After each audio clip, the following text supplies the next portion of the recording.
어서 오십시오. 소리로 듣는 책방 오디오북에 오신 여러분을 환영합니다. 이번 시간에 들려드릴 소설은 이모긴 작가님의 단편소설 후처기입니다.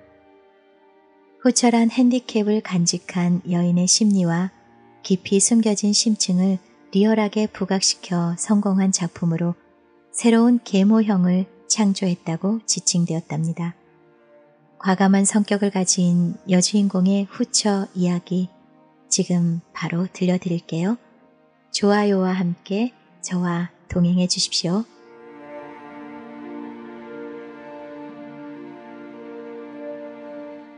후처기 이모긴 경성에서 차를 타고 S읍에 가까워질 때까지 그동안이 실로 8시간도 넘건만 남편은 시무룩해서 창밖만 바라보다가 가끔 고개를 건들거리며 좋을 뿐 별로 말이 없었다. 내가 물어보는 말에 겨우 대답이나 할 뿐 신혼 제3일 만에 하는 여행으로선 쓸쓸하기가 짝이 없었다. 그는 첫인상과 같이 무뚝뚝하고 말이 없을 줄 짐작은 했었지만 또 그러므로 해서 믿음성 있어 보이는 까닭에 결혼까지의 과정은 밟은 것이었지만 일평생 저렇게 재미성 없는 사람과 함께 늙으려니 하면 내 가슴엔 벌써 아지 못할 불안이 꿈틀거렸다. 그러나 아니다. 후회란 내게 당치 아니한 약한 짓이다 하고 나는 자칫하면 흐려지는 눈을 껌뻑여가며 손을 모으고 단정히 앉아 있었다.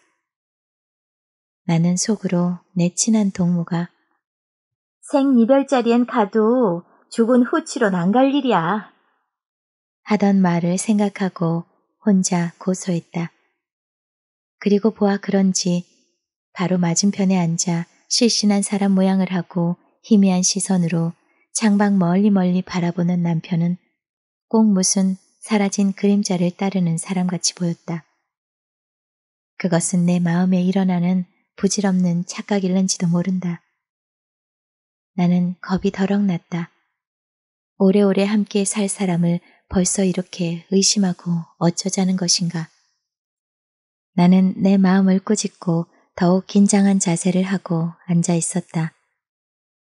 차가 길고 높은 기적을 뽑았다. S읍이 가까워지는 것이다. 넓은 뻘이 나타나고 먼 산이 아득히 보이고 그 산 위에 흰 구름발이 피어오르고 넓은 강이 번득이며 나타났다. 이 강이 유명한 N강인 것이다. 멀리서 보아도 맑고 깨끗한 강이었다. 나는 새 땅에 처음 오는 호기심을 참기 어려웠다. 아, N강 저것 보셔요. 저 강을 하고 나는 나도 모르는 사이에 남편의 무릎을 몹시 흔들었다. 남편은 깜짝 놀라 나를 바라본다. 손에 쥐었던 부채를 창턱에 놓고 강물 못 봤어? 뭐에 그리 신통해? 남편은 이렇게 퉁명스레 쏘아주고 턱을 치켜들고 담배를 피워 물었다. 나는 등골에 솟은 땀을 손수건으로 닦고 창밖만 시름없이 내다보았다.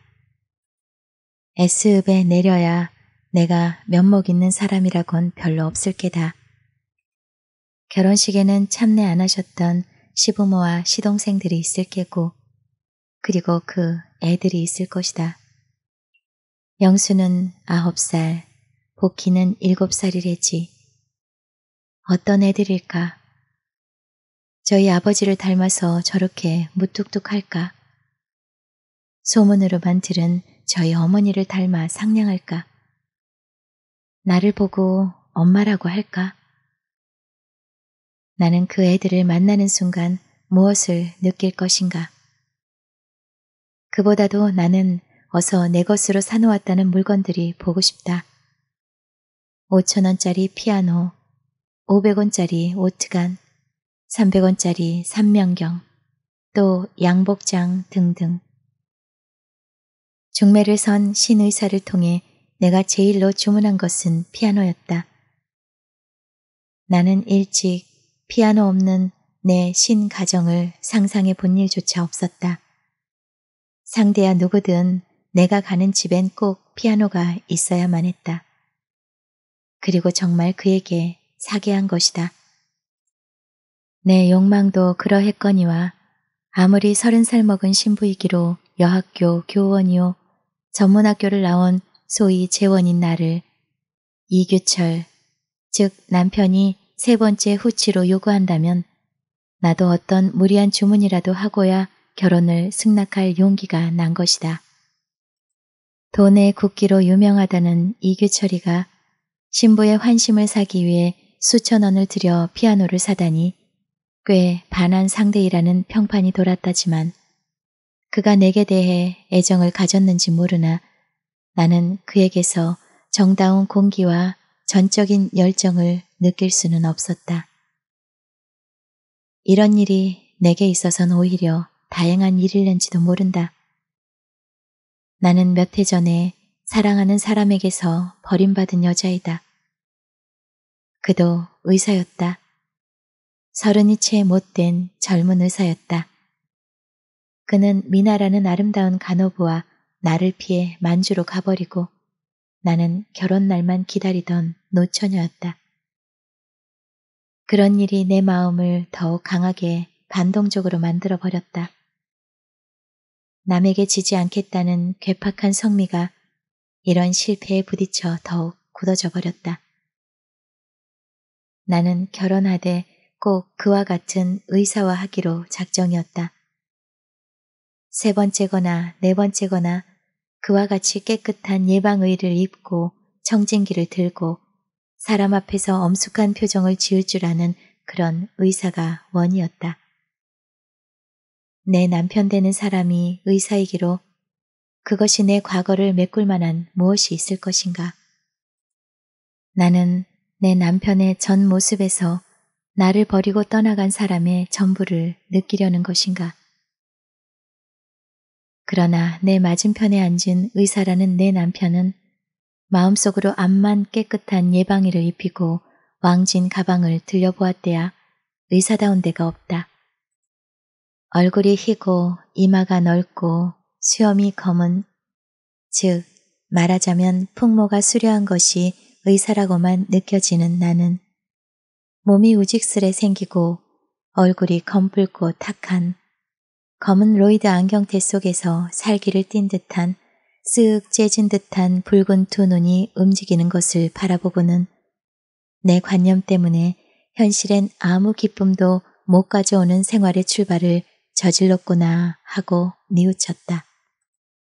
그러나 나는 이 차를 내리는 시각부터 당당한 의사 부인으로 더군다나 수십만 재산가의 부인으로 행세를 할 것이요.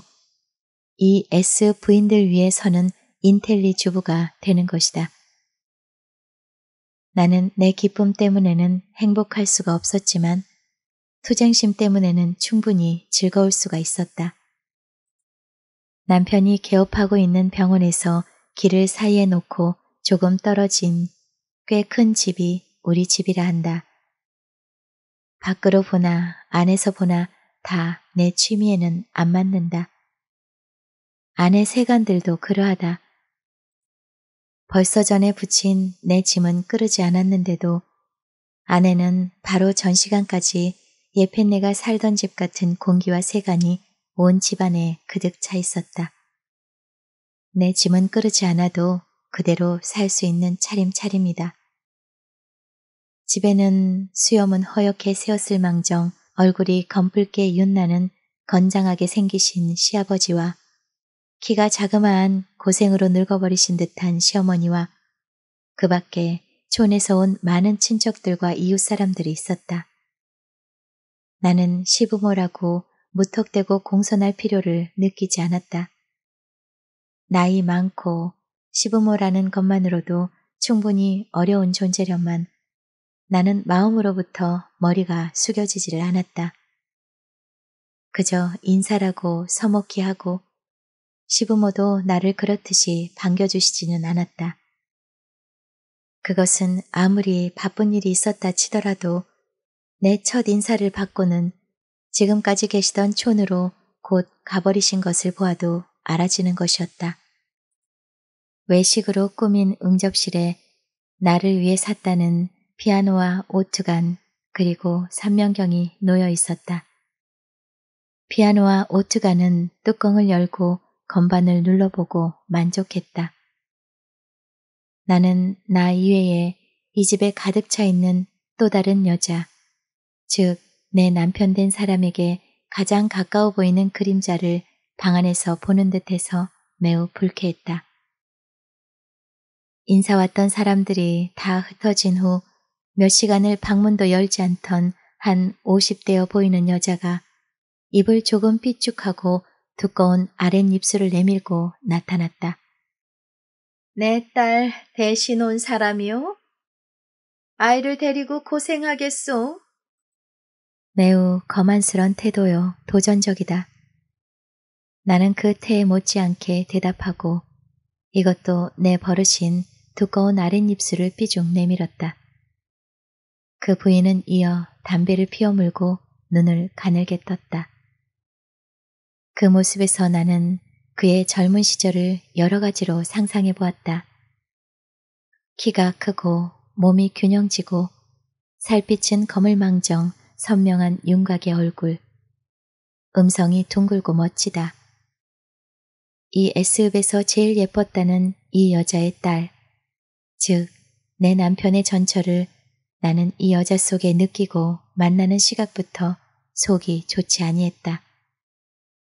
담배를 피워문 소매라든가 안지맞이라든가 옷 입은 겉탈이 여염집 부인 같지가 않았다.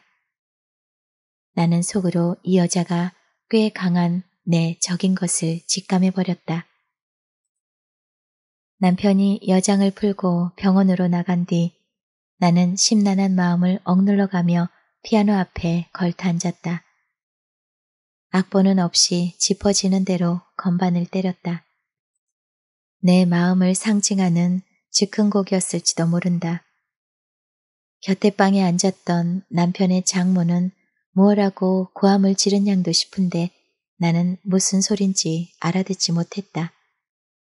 내가 피아노에서 손을 떼었을 때 영쇠비 어디서 미친 걸 데려왔군.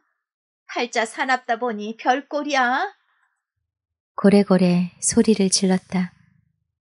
나는 남자들처럼 머리를 뒤로 쓸어 넘기며 들은 척했다. 오후 3시 반이나 됐을까 현관문이 자르르 열리더니 할머니! 귀여운 사내아이 음성이다. 옳다, 영수다 하고 현관에서 랜드셀을 메고 들어오는 모양을 바라보았다. 나를 보더니 발을 딱 멈추고 시꺼먼 눈을 끔뻑하고 서먹히 웃어 보였다. 나는 또 속으로 옳다, 따르게 할 수 있는 애다 하고 마주 나가 머리를 쓸어주었다. 영수야, 이리 온. 걔서 뭘 하는 거야? 영수는 외할머니 방에 뛰어들어가고 말았다. 영수가 학교에서 돌아온 후 얼마 아니 되어 계집아이 복희가 돌아왔다. 나를 보더니 저게 누구야? 난 싫어, 할머니. 어디선가 빗자루를 들고 오더니 내 등 뒤를 갈겼다. 나는 어떻게 해야 옳은가? 요 기집애 꽤 힘들이겠다. 고 중얼거렸다. 7살이라고 하나 얼굴이나 말하는 것이 달아먹어서 못된 어른 같다. 오히려 오라비인 영수놈이 순진해 보인다. 내가 이 집에 오기 전까지 애들 외할머니가 식모를 데리고 살림을 보아왔다 한다. 전처가 3년 전에 죽었다니까 그 후로 쭉 그렇게 내려온 모양이다. 나는 그와 도저히 한 솥의 밥을 못 먹을 줄 알고 남편과 상론해서 딴 집을 잡게 했다. 나갈 때 자기 딸이 쓰던 살림을 전부 달라는 것이었으나 낡은 재봉틀과 작은 농장과 또 남비와 그릇 같은 세간을 얼마 내보내고 다른 것에는 손을 대게 못했다. 아무리 쓴다기로 이런 촌살림에 식모까지 5식구에 먹는 데만 400원씩 썼다는 여자다. 있으면 흥청망청 쓰고 없을 땐 좁쌀알도 없이 살았다는 소문의 주인공이다. 나는 모든 뒷소리를 각오하고 내 마음대로 결정을 짓고 아이들 남매는 내 손에 돌아오게 했다. 말이 되라면 말이 되어 방바닥을 기고 무엇을 사달라면 밤중을 가리지 않고 사다 줬다. 저게 하던 복희도 점점 나를 엄마라고 부르게쯤 되었다. 외할머니와의 거래는 절대로 금했다. 내 눈을 속여서는 가는지 몰라도 내가 보는 데는 가는 일도 없이 되었다. 일할 줄 모르고 더럽고 손이 거칠고 처먹기만 하는 식모도 내어보냈다. 남편과 나와 아이들 남매 이렇게 4식구만으로 되었다. 시부모는 십리 밖 촌에 계시고 시동생들은 유학 중이었다. 그래도 먼 데와 가까운 데서 오는 손님이 끊이지 않아서 나는 매일매일 바쁘게 지냈다. 장거리는 물론 빨래, 비누, 휴지 같은 일용품도 다 내가 사들였다. 뜰 안에 우물이 없어서 물도 공동 우물에 가서 내가 길어왔다. 15살에 곧잘 이던 물동이를 처음 일 땐 조금 무거운 듯 팔이 부들부들 떨리고 허리가 휘청거려서 물을 흘리곤 했지만 그것도 곧 익숙해졌다. 왜 사람을 못 시켜? 창피하게 물동인 왜요? 참 별일 다 보겠어. 물동이 이는 게 뭐 그리 창피하담? 당신 서울 사람이요? 남편과 나는 가끔 이런 말다툼을 하게 되었다. 한편 나는 내 짐을 정리하고 전처의 농속을 보게 되었다. 다른 사람의 얘기를 들으면 그는 결혼할 땐 아무것도 아니해오고 시집 와서 다른 색시들 치장을 구경하고는 그렇게 많이 했다는 것인데 장롱 속에는 값진 비단 옷이 헬 수 없이 꽉 들어차 있었다.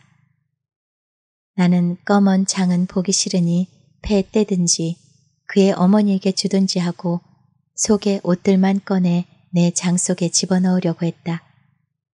하나 남편은 전처의 분위기를 없애는 것이 허수한지 그가 쓰던 세간은 그대로 두자는 것이었다. 나는 내가 해가지고 온 옷들이 전처의 것만 못해도 깊이 간직해두고 부엌일 같은 굳은 일에 전 사람의 옷들을 꺼내 입는다. 치마 같은 것은 뜯어서 아이들 이부자리도 하고 방석 같은 것도 만들었다. 나는 전 사람의 그림자를 쫓되 내가 소비해서 없애려는 심산이다. 하루는 남편의 서재를 정리하다가 두꺼운 앨범을 발견했다. 그 속에는 남편과 옥숙과의 역사를 얘기하는 여러 장의 사진이 들어있었다.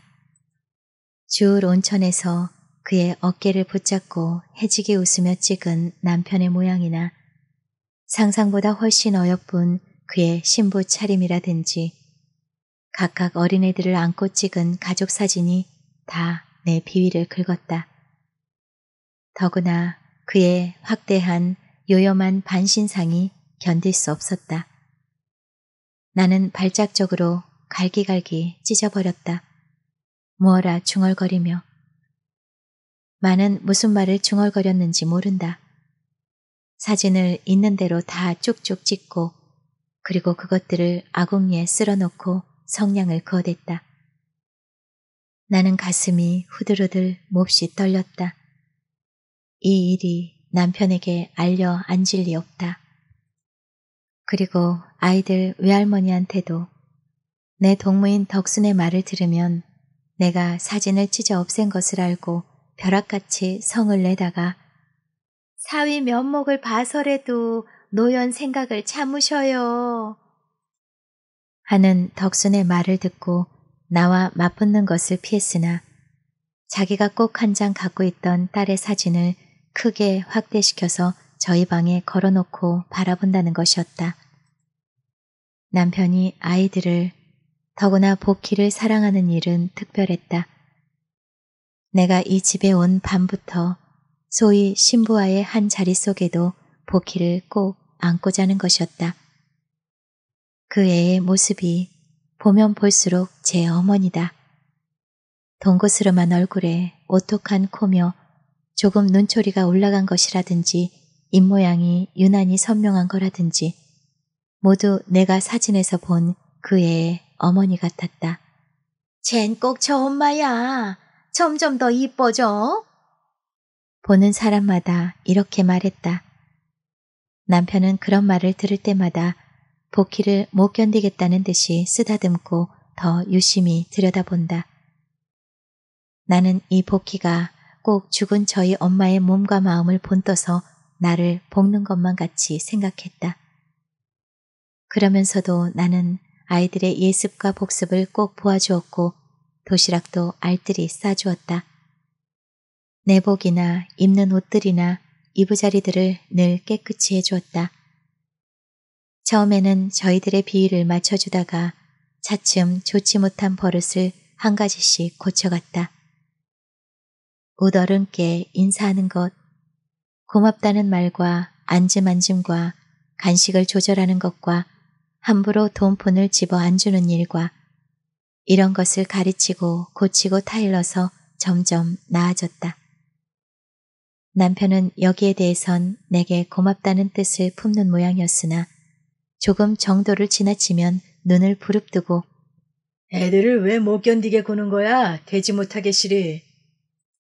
고래고래 소리를 질렀다. 나는 그 당장엔 웃어 보이다가도 며칠을 두고 비꼬고 트집을 썼다. 저 계집엔 꼭 저희 어멈을 닮았나 봐. 내 입에선 이런 말도 나오고 저 계집엔 꼭 첩이야. 이렇게도 소리쳤다. 복희는 점점 내가 보는 데선 태연스레 엄마 하고 말 잘 듣는 척 하다가도 돌아서면 어른 이상으로 내게 대한 줄렬한 비판을 내리는 모양이었다. 나는 복희가 커가는 것이 무섭기까지 하다. 애들 외할머니는 집을 나간 뒤로 생활이 곤란하기 짝이 없다. 다른 사람의 말을 듣거나 또 내가 본 바에 의하면 이 여자는 무엇이나 남겨두는 법이 없다는 것이다. 젊어서는 여러 부호들의 주머니끈을 풀게 하고 딸을 시집 보내놓고는 그 덕에 흥청망청 쓰다가 내가 들어선 다음부터는 꼴이 말 아니다.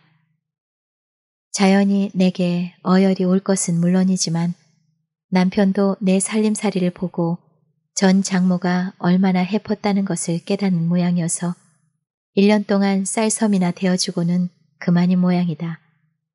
나는 속으로 통쾌했다. 늘 머리에 기름만 반지르르 바르고 담배를 피워물고 이 집 저 집 돌아다니며 쓸데없는 얘기만 하고 나를 보내는 게으른 여자를 미워 안 할 수가 없다. 내가 이 집에서 살림을 시작한 이후 생활비는 전 장모와 전처가 있을 때보다는 3분의 1로 충분했다.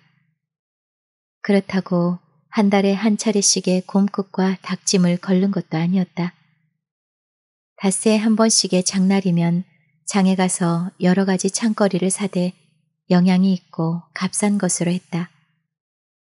풋고추나 호박이나 오이를 사는데도 부르는 값에서 일전이라도 깎아야 마음이 놓였다. 내 버릇인 뒷짐을 지고 두꺼운 아랫입술을 쑥 내밀고 그리고 안경을 쓴 내 꼴이 장판에는 곧 알려졌다. 이 의사 새댁이래. 수근거렸다. 해구, 무슨 우리에게 깎으려고 그러시오.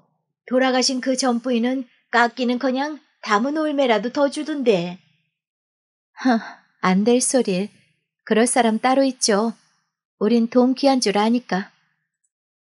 나는 바구니 하나로 창거리를 사들고 거리길을 덜렁덜렁 걸어서 집에 돌아오곤 했다. 그리고 괜히 전에 하던 대로 우리 집에 와서 일을 돕는 척하고 얻어먹으려 드는 사람들에게 대해선 극단으로 배척하는 태도를 보였다. 김장때 같은 때에 좀 도와주고도 많은 보수를 요구했으나 나는 딱 잡아떼고 최소한도의 보수를 했을 뿐이다. 촌에서 시부모가 오셔도 보통 식사대로 했고 남편이 병원에서 들어오기 전에 시아버지가 저녁상을 재촉하시면 이 집에선 주인이 와야 저녁 쓰는 법입니다. 하고 호기스레 대답했다. 시아버지는 그 길로 문을 크게 닫고 가버리셨다. 한 번은 촌에서 시어머니가 남편이 좋아하는 명란젓을 석유통으로 하나 맛술에 담가 보내셨다. 집에서 날것으로 혹은 두부찌개에도 넣어 먹고 온 동삼을 두고 먹었지만 그대로 많이 남았길래 남은 것을 주는 것도 아깝고 해서 하루는 장에 이고 나가서 죄다 팔아버렸다. 아는 여편네들 만나면 이봅세 명란 좀 사줍세 하고 수작을 걸었다. 저물 때까지 팔았으나 그래도 남은 것은 가지고 들어와 소금을 더 뿌려서 꼭꼭 눌러두었다. 이 일이 있은 뒤로 촌에 계신 시부모는 다시는 아무것도 안 보내주셨다. 나도 아무것도 아니 보내기로 했다. 좁은 S읍 안에 의사 부인이 명란을 팔았단 소문은 굉장한 모양이다. 기생의 소생이라도 옥숙의 편이 그래도 점잖았어. 돈을 쓸 줄 알고 인정이 있었거든. 그러게 그가 있을 때 그 집에 좀 많이 드나들었어. 참 그래. 점잖은 사람 부인다웠지. 옥숙의 전부인도 무식은 했을 망정 좀 듬직했어. 아유 지금 것은 새도랑이라니 깍쟁이고. 그래도 애들은 잘 거두나 보던데. 그럼 그러지도 못함 죽일려니게. 아무러나 애들 잘 거둠 그만 아뇨. 이렇게들 내게 대한 비평은 자자한 모양이고 덕순을 제하고는 병원에서 오는 심부름꾼 외에 우리 집 문 앞에 들어서는 사람이 없었다. 나는 세간들을 기름이 끓게 닭달질하고 집안 구석구석을 말끔히 치우고 화초를 기르고 빨래는 한 가지라도 밀릴세라 빨아 다리고 장독대를 보암직히 차려놓고 마당을 쓸고 목욕탕을 소지하고 이렇게 날마다 분주했다. 나는 무엇이나 손에 일감을 쥐고야 배겼다. 낮 동안에는 바느질도 했다. 명주 빨래도 손수해서 다듬었다. 한 번은 남편의 명주 바지를 솜 두어서 뒤집는데 복희가 우유를 쏟아서 다시 빨던 일을 생각하면 이가 갈린다. 나는 덕순이 이외에 아무도 찾아오지 않는 것을 마음 편하고 또 다행히 여겼다. 덕수는 같은 여학교를 나온 동무이다. 그가 소학교 교원의 아내로 5 아이의 어머니로 넉넉지 못한 살림살이라도 부지런히 알뜰히 해나가는 것이 반가웠다. 구식 여성에 지지 않게 일할 줄 아는 것이 기뻤다. 그런 의미에서 나와 동지다. 가끔 서로 털어놓고 얘기도 많이 했다. 나는 이 덕순이에게서 내 남편의 지난 얘기들을 들었다. 신중한 덕수는 괜히 이런 얘기해도 괜찮을까? 다짐을 하고 내가 무슨 얘기든 꺼리지 말고 하라고 조르는 바람에 여러 가지 얘기를 들려주었다. 병원 선생님은 복희 엄마를 잃고 중이 됐더랬어. 중이? 나는 못 알아들은 듯이 재우쳐 물었다. 중이 되다니? 응, 중이 됐다니 입산위승이 아니라 그렇게 중같이 지냈단 말이여. 여편네 잃고 중같이 지냈음 왜 또 장가는 가? 그러게 말이야. 덕수는 입맛을 다시고 그래도 왜 지금 잘만 지내시는데. 우리의 부부 사이를 말하는 것이었다. 남편과 나 사이는 처음부터 담장으로 막힌 듯 내부적으로는 아무 교섭도 없는 듯하다. 처음 부인은 아주 좋은 일에 정이 없어 갈라졌고 복희 엄마와는 열렬한 연애 결혼이지. 참 선생님이 연애를 다 하시고. 덕수는 웃었다. 복희 엄마와는 5년 동안을 재미있게 살았는데 처음 여편네와 헤어지기 전에 옥숙이가 임신을 했고 이혼하는데 그 사이에 말썽이란 말할 수가 없었다 한다. 첫 여편네는 남편과 헤어져 나가면서 복희 엄마에게 몹쓸 방투란 방투는 다 했다는 것이다. 무당을 시켜서도 그러고 손수 지붕 위에 칼날을 박아 놓는다든지. 복희 엄마가 결핵으로 시름시름 오래오래 두고 앓으면서도 앓는 기색을 안 내고 들어눕는 법 없이 늘 앉아 있었던 까닭에 다른 사람들은 병이 고된 것을 몰랐다 한다. 사람을 보면 늘 상냥히 웃고 자기를 도와주는 사람에겐 두텁게 주고 마음이 서글서글한 데가 있었고 남편의 마음도 잘 조정해서 남편은 오직스런 그대로 전 마음을 그에게 부었던 것이라 한다. 그 무뚝뚝한 사람이 늘 집에 들어오면 희죽희죽 웃고 얘기하고 떠들었다 한다. 그러다가 그의 병이 위중한 것을 알자 병원에도 나가지 않고 병간호를 하고 밤낮 그 방을 지켰다 한다. 참 숨이 끊어지자 그 큰 몸이 떼굴떼굴 굴러가면서 아이고 난 어쩌라우 난 어쩌라우 동네방네 떠나가게 울더라는 것이다. 그 후로는 남편은 일체 고기를 못 먹었다는 것이다. 아내의 각혈하던 양과 또 숨이 끊어지기 전에 낳은 갓난 아기를 본 것이 오래오래 눈에 선연하던 까닭일 것이다. 독신으로 지낼 테야. 남편은 이렇게 중얼거리고 아내의 대상과 소상 등 범절을 다했다 한다. 나와 결혼한 이후론 가끔 자리를 가지고 병원 진찰실 옆방에서 자는데 친한 동무와 얘기하는 걸 들으면 그런 밤이면 못 견디게 복희 어미의 생각이 나는 때라 한다. 또 가끔 우는 때도 있고 그것은 나와 결혼한 까닭에 더 생각난다고 하고 모든 조건이 나보다 남편의 마음을 끌게 생겼던 그 여자. 그 우직스레 생긴 남편의 순박한 마음을 독점하고 죽어도 그 마음에 깊이 자리 잡은 채 있는 그 여자. 그 환영은 곧 복희에게 있을 것이다. 그 애에게 그의 어머니를 느끼고 남편은 그것으로 낙을 삼을 것이다. 첫 예펜네에게서 난 계집애는 어미를 따라 보냈는데 그 애는 남보다 더 미워한다는 것이다.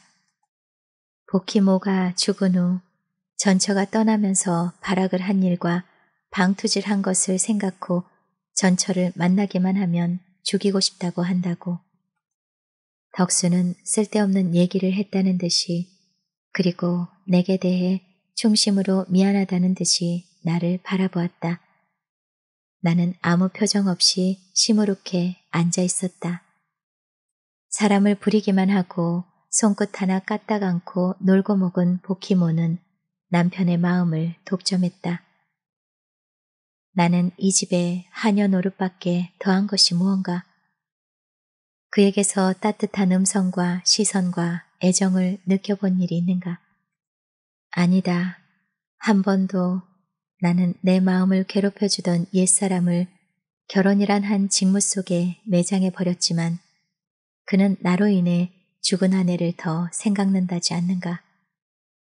나는 내 고집 때문에 인망이 없고 사람들 앞에서 경언을 당하나 눈코 뜰 새 없이 충실히 일하고 부지런하지 않은가? 내 이 자랑을 왜 몰라주는가? 나는 마음으로 여러 생각을 하는 것이 귀찮아졌다. 아무 말도 듣기 싫고 아무 말도 하기가 싫다. 또 그것들은 내게 불필요한 것이다. 덕순이와는 그날 이후 절교해버리고 말았다. 그래도 외롭지가 않다. 외로울 게 어딨어. 못난 생각이지. 나는 이렇게 생각하고 세상과 더불어 사귀기를 그만두고 완전히 고립해버렸다. 나는 일함으로 즐거울 수 있었고 재산 많은 이 의사의 부인이란 간판 때문에 다른 사람을 경멸할 수가 있었고 교제를 아니함으로 번거로움에서 떠날 수가 있었다. 나는 내 악기들과 재봉틀과 옷들과 기타 내 세간들에게 깊이 애착한다. 그것들을 거울같이 닦아놓고 나는 만족히 빙그레 웃는 것이다. 나는 살아있는 것만으로 기쁘고 일하는 것만으로 자랑스럽다. 나는 나 이외의 모든 것을 충분히 경멸할 수가 있다. 남편의 마음도 경멸하고 나를 비평하는 모든 사람을 경멸할 수가 있는 것이다. 영수와 복희의 학교 성적은 다 좋았다. 통신표를 바라볼 때 만족한 남편의 얼굴은 우습기까지 했다. 고들 꽤 잘했네. 남편은 3번째라고 쓴 영수의 것과 5번째라고 쓴 복희의 통신표를 언제까지나 놓을 줄 몰랐다. 나는 속으로 저희들이 잘나서 그런가 뭐. 다 내 덕이지. 중얼거렸다.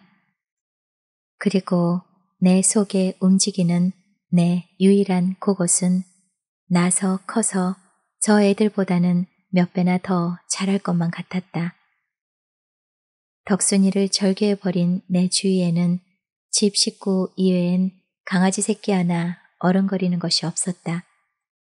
이런 외부의 사교에서 멀리 떠나도 털끝만치도 고독과 허전함을 느끼지 않는다. 내 속에 커가는 한 생명이 내 유일한 벗이요 가장 소중한 존재이다. 나는 내 것이라고. 이렇게 생각하는 것만으로 가슴이 터질 듯이 기쁘다. 내 주인은 점점 제한되어 가나 그러나 내 마음은 무한정으로 확대되어 가는 것 같다. 나는 이런 새 세계에서 내 뱃속에 커가는 아이의 태동을 빙그레 웃으며 느끼는 것이다.